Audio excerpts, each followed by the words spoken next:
Bueno, pues ya le comentamos la comunicación de la Secretaría de Hacienda sobre la colocación de esta deuda para aumentar los recursos de Pemex. Y bueno, pues Bloomberg fue quien dio a conocer que se piensa recaudar entre 7,000 millones y 10,000 millones de dólares con una venta de deuda para aumentar estos recursos de la petrolera estatal Petróleos Mexicanos. Esto es lo que, según personas familiarizadas en el asunto, le dijeron a los colegas periodistas de Bloomberg, a María Elena Vizcaíno, a Kelsey Butler y a Michael Boyle, de Scott Squires, perdón usted. Y bueno, pues estamos hablando de la información que obtuvieron con fuentes familiarizadas con el asunto para decirnos que esto que piensan recaudar está en ese rango de entre 7,000 millones a 10,000 millones de dólares. Esta oferta que fue anunciada en el comunicado que leímos hace unos minutos, pues consiste en esta deuda denominada en dólares con vencimiento en agosto de 2030. Estamos esta mañana en posibilidad de conversar con un especialista y le aprecio muchísimo que esté aquí, a Gonzalo Monroy. Gonzalo es el director general del Grupo Mexicano de Energía y Construcción. Y bueno, pues Gonzalo es especialista precisamente en temas de energía y este es un tema de enorme importancia. Te aprecio mucho, Gonzalo, que podamos conversar esta mañana. Buenos días y bienvenido. Querida Carmen, qué gusto platicar contigo. Muy buenos días. Igualmente, ¿frente a qué estamos? Bueno, por lo pronto Bloomberg nos dice entre 7 y 10,000 millones de dólares de colocación en los mercados financieros. ¿Cuál es tu entendimiento del asunto? ¿Cuál es la explicación de todo esto? Claro que sí. Mira, principalmente es algo muy sencillo. Es simplemente darle una salida a los múltiples vencimientos de deuda que tiene Petróleos Mexicanos. El más importante, obviamente, son los tenedores de bonos, que tan solo en este año son más de 7,000 millones de dólares. Ya cuando contamos las líneas de crédito y los intereses que devienen de esta deuda, hablamos de una cifra que asciende a más de 21,000 millones de dólares, una cantidad que simplemente el gobierno mexicano y el propio Pemex no son capaces de generar por cuenta propia. Así que lo que estamos viendo, y eso es muy importante por las características del mecanismo, estamos viendo un rescate financiero de la empresa, sobre todo para sus pasivos de corto plazo. Directamente, así lo ves, rescate financiero. Sí, efectivamente, cuando uno ve, y es algo que se empezó a filtrar ya sea entrada la noche, el día de ayer, es acerca de el prospecto, justamente de los mecanismos de cómo se hace esta operación, y es clarísimo, de forma explícita, dice que el gobierno mexicano pagará u obligará a Petróleos Mexicanos a pagar. En palabras más simples, esto significa que si Pemex no es capaz de repagar esta deuda, el gobierno mexicano y tú, yo, todos nosotros, la audiencia, vamos a ser los que nos vamos a quedar con la cuenta para pagarle. No, por supuesto, pues es dinero público. ¿De dónde más? De tu bolsillo, del mío y de los demás. Efectivamente, Carmen, y eso es importante incluso, y es sumamente importante mencionarlo, esto principalmente por lo que se empezó a mover incluso antes del comunicado de Hacienda, es de cómo se movieron los bonos de la deuda de Pemex. En ese sentido en el mercado internacional, lo cual sugiere, nos indica que buena parte de esta operación es precisamente para pagarle a los acreedores de Pemex. Eso que te estoy mencionando, Carmen, es en el entendido de que no se prevé que vaya a haber dinero suficiente disponible para pagarle a los proveedores. Uno de los temas que es más apremiante en la industria petrolera mexicana. A ver, entonces, ¿este dinero para qué es? ¿Para pagarle a los tenedores de bonos que se fueron? Efectivamente, parece ser que es exclusivamente este mecanismo, y sobre todo entendiendo que las necesidades de corto plazo de Pemex de los siguientes 3 años son increíblemente grandes. Por ejemplo, si uno revisa la información del reporte 20F que se manda a la Security and Exchange Commission de Estados Unidos, Petróleos Mexicanos tienen que pagar más de 44,000 millones de dólares en los siguientes 3 años. Obviamente no hay una cantidad de dinero, ni tampoco Pemex en su modelo de negocio actual podrán generar esa cantidad. Así que si esto sale de una manera positiva o razonablemente bien, es muy probablemente que veamos en los siguientes años este tipo de operaciones con mayor frecuencia, Carmen. ¿Es una buena noticia o era una noticia inevitable? ¿Cómo lo verías? Yo te diría de que ya estamos hablando de que todas las medidas anteriores ya se agotaron. Vimos en el sexenio del presidente López Obrador y el primer año, o lo que va del primer año de la doctora Claudia Sheinbaum, que se le ha dado todo tipo de facilidades a Pemex. Se le ha bajado la tasa de impuestos, se le han perdonado impuestos, se le han hecho transferencias de otras dependencias de salud, de seguridad, de educación, mandándosela a Pemex como inyecciones de capital, y aún así la empresa no levanta. Seguimos con una producción que son 500,000 barriles menos que 2018, tenemos reservas que siguen cayendo a un ritmo de 4% anual, tenemos una producción de gasolina, de diésel, de refinados que no rebasa apenas el 1,000,000 de barriles, simplemente estamos en un modelo que ya no da más. Esta termina siendo la última alternativa de esta serie de decisiones. Un modelo que no da más. Bueno, a ver, ¿qué ocurrió en Pemex? Pues a ver, se supone que en la historia de México, déjame tratar aquí de hacer algún tipo de recuento histórico rápidamente. En la historia del país, de la economía mexicana, Pemex en su momento, bueno, fue el factor, bueno, siempre es un factor importante, pero dependía en un porcentaje altísimo la economía mexicana de sus valores petroleros. Después vino una diversificación comercial, apertura comercial, vino un conjunto de cosas en el país importantes. Pero al final de cuentas, Pemex pues es un gigante y Pemex ha sido un soporte de la economía, pero ¿qué ha pasado aquí? Que lo que vemos recurrentemente es que Pemex está hiperendeudado, que Pemex es ineficiente, que Pemex, ¿qué? ¿Es una carga? ¿Este gigante? No puede serlo para el país.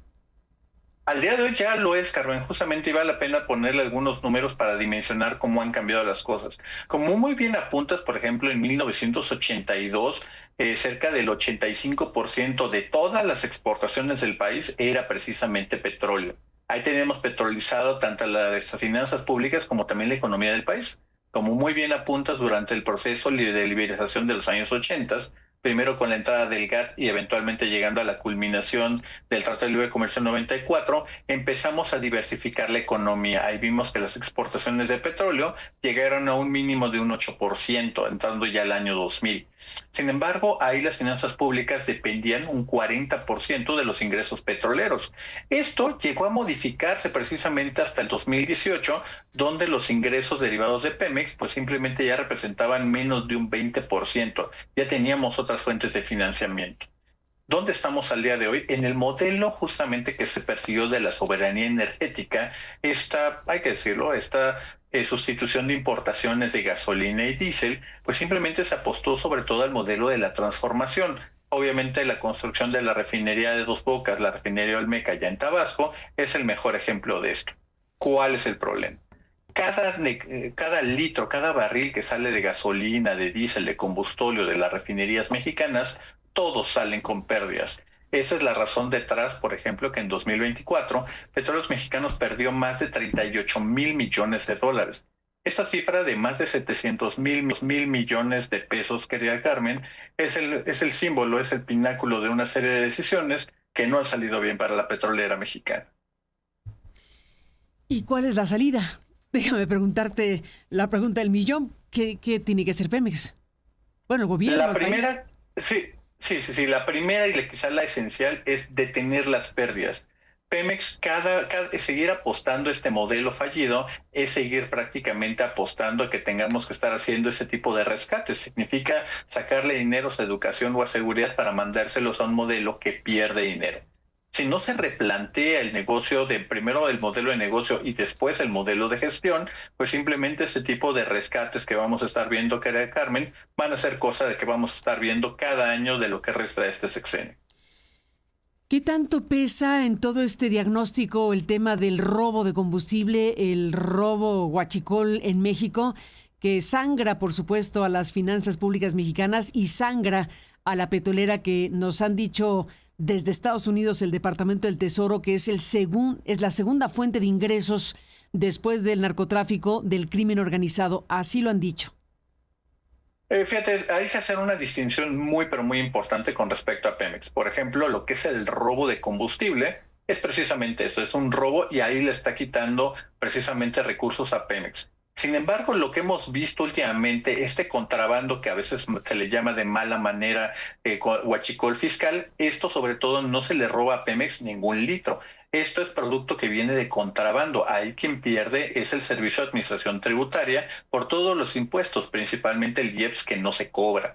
Hay que saber distinguir uno del otro. En el caso, por ejemplo, del robo de combustible, es una actividad que sí, efectivamente se ha convertido, o que mejor dicho, se convirtió hasta el año 2022 en una fuente bastante generosa para los cárteles. Es muy difícil poder hacer una estimación mucho más puntual, Carmen, por la naturaleza del ilícito. Sin embargo, sí podemos saber que hasta el año 2022, cuando GIMEC hizo precisamente un estudio acerca del mercado de combustibles en México, que en algún momento llegó a ser hasta el 30% del mercado, sobre todo del diésel. En su momento habíamos encontrado que el mercado, por ejemplo, el mercado ilícito de combustibles en gasolina apenas era de un 10%. Esto te lo estoy mencionando sobre todo en cifras de 2022.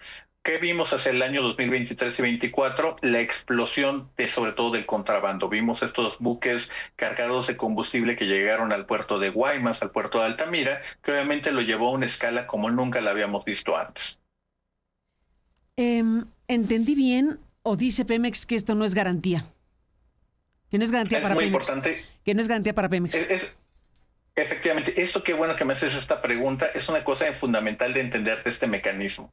Es prácticamente, en términos muy sencillos, el gobierno federal pagando la cuenta de Pemex. Es la razón por la cual Fitch ve con buenos ojos este apoyo, pues, sin duda bastante sólido, del gobierno mexicano hacia la petrolera. No es la primera vez que nos pasa, ¿eh?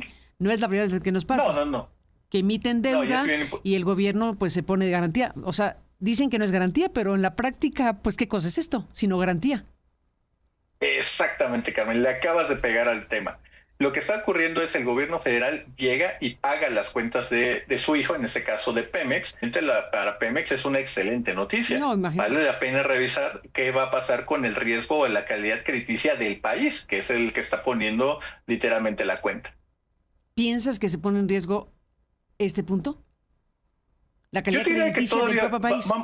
Vamos a ver. Va a depender mucho sobre todo de la cantidad que van a hacer. Se ha hablado justamente de estos entre 7,000 a 10,000 millones de dólares y sobre todo la parte más importante es ver qué tasa de interés van a lograr conseguir. Te lo puedo ir adelantando, si es entre una tasa entre un 5.5 y 6.5%, es muy razonable para lo que son el tamaño y sobre todo el riesgo país. Si es por arriba de un 8%, Carmen, estamos literalmente saliendo más caro el caldo que las albóndigas. Y no sabemos los detalles. Lo vamos a ver muy seguramente este primer tramo de esta colocación en el mes de agosto. Veremos el segundo tramo en septiembre y un último más en octubre. Veremos justamente cuál es la reacción de los mercados cuando nos digan qué tasa de interés vamos a tener que pagar. O sea, si es 8, nos va a salir más caro el caldo que las albóndigas. ¿Cuál sería la tasa razonable, entendiendo que tiene que ser una tasa atractiva para quien invierta? ¿Por qué tendría que invertir alguien en bonos de esta naturaleza? Bueno, ya con la garantía del gobierno, que no le dice garantía, pero que en el fondo lo es, de facto será una garantía, bueno, son ya bonos apetitosos, ¿o no? Totalmente, y fíjate, en esto vale la pena hacer una aclaración muy clara, ya como te mencionaba de que se filtró al final de la noche justamente el prospecto de la colocación.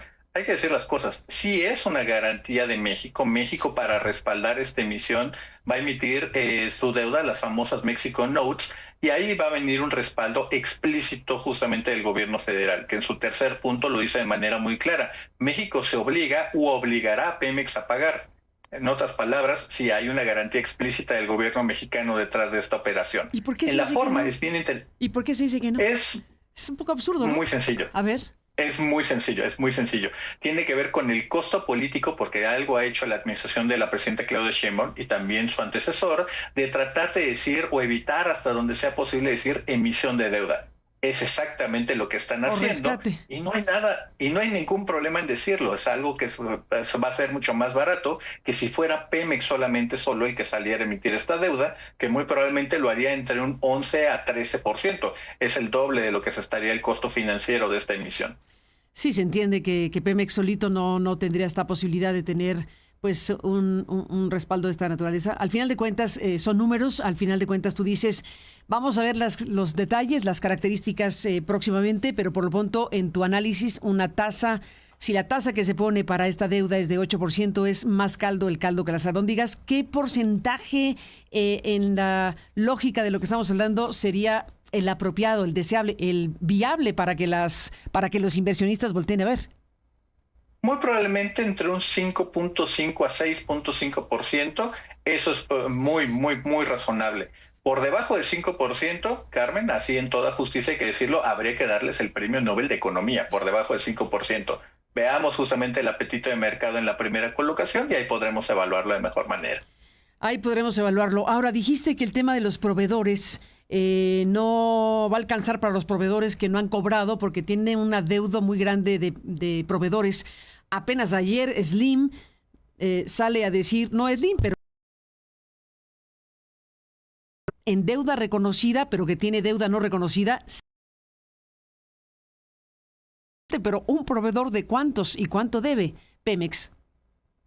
Fíjate, esa es una muy buena pregunta. Hasta el 2024 millones de dólares, perdón. A ver, estamos otra vez hablando de la más cifra. de 400. 20,000. Estamos hablando de más de 400 del año 2024. ¡Qué locura! Durante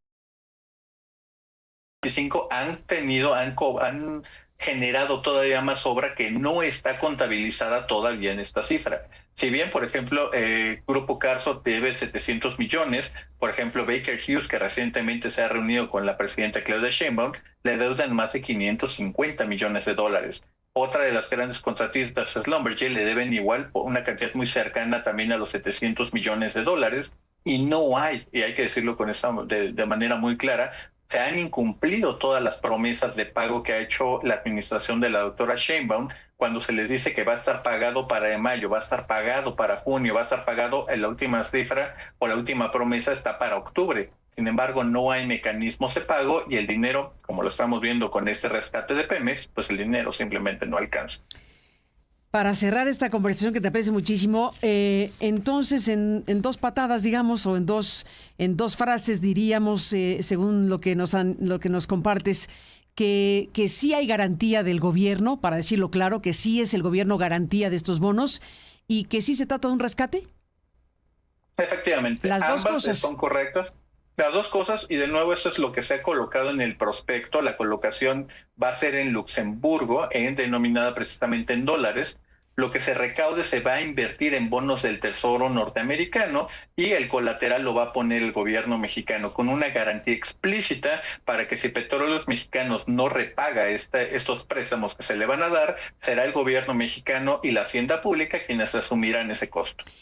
No lo dijeron en el gobierno, pero los colegas de Bloomberg, que es a quien hemos citado, porque son quienes obtuvieron esta información, Bloomberg, con personas familiarizadas en el asunto, informa que México piensa o quiere recaudar entre 7,000 millones y 10,000 millones en esta venta de deuda para aumentar los recursos de Pemex. Por ahí va el rango, entonces. Efectivamente, Carmen, ya hay que decirlo, esta es una cantidad pequeña, hay que decirlo así. La deuda de Pemex total es de más de 97,000 millones de dólares, poco más de 20,000 millones de dólares a proveedores, y estamos hablando incluso más de 70,000 millones. Oye, también no tan pequeña, en pasivos pues laborales. No es tan pequeña, es casi el 10% de esa deuda. Es el 10% de esa deuda, pero apenas sería el 5% de todas las obligaciones de pago que tiene Petróleos Mexicanos. Apenas el 5%. Exactamente, eso es un modelo que hasta que no cambie, que no deje de perder dinero Pemex, pues simplemente es echarle una cubeta de agua a un océano de deudas. Pues tremendo asunto que nos has dejado aquí, Gonzalo Monroy, director general de Grupo Mexicano de Energía y Construcción. Te apreciamos mucho, pues que nos permitas entender y ponerle luz a un tema relevante sin duda para México en estos momentos. Gracias por estar aquí, un abrazo y hasta la próxima. Claro que sí, Carmen, un abrazo a ti y a todo tu público. Gracias, Gonzalo, por estar aquí. Pues aquí está el experto que nos ha dado toda esta explicación de lo que se anunció ayer por parte de Hacienda.